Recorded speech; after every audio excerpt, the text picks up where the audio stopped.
So Mrs. Goodacre, part 2 of the frequently asked questions so far. There'll be plenty more to come, I'm sure. What if a student was not here for the last part of term or for whatever reason didn't get involved in Microsoft Teams? What should they do? It's a great question. If a student was away and they're not able to access their log on for Microsoft Teams, we'd encourage them to perhaps speak to their class teacher that's using the program, because they're the ones that have added them to the program and can show them how to access that. And so sending an email to that teacher might be the best first port of call. Or your homeroom teacher is a great support.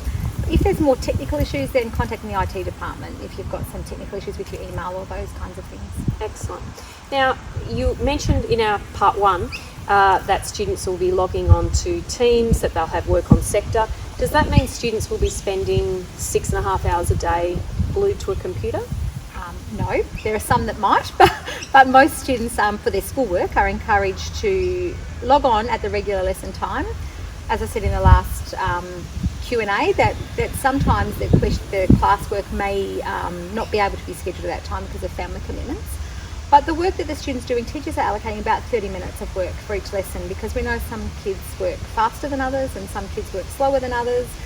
And the teachers are also going to allocate some extension work. So if you're someone that's whizzing through the work really quickly, then there'll be some extra work, but the actual amount that's required is about 30 minutes per lesson. There'll also be classes like food tech and music and drama and art, where classes won't run as normal because it's really tricky to take the music department to everyone's home. And so those lessons will sometimes be shorter. They'll sometimes be given some free time to practice an instrument that they might have at home, or there might be something alternative. So it's still a good idea to check every day what's been placed up there for the students to work on, but more often than not this will be a project-based assessment over the entire term. So what do these projects look like?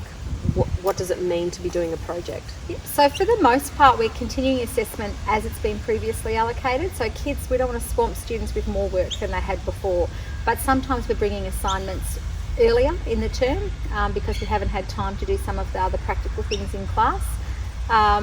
But project-based learning is the inquiry kind of stuff that we used to do in our assignments, sometimes for homework, sometimes in class, and these will just come earlier in the term.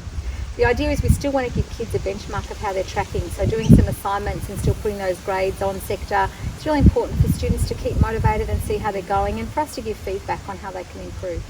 Excellent. Thank you.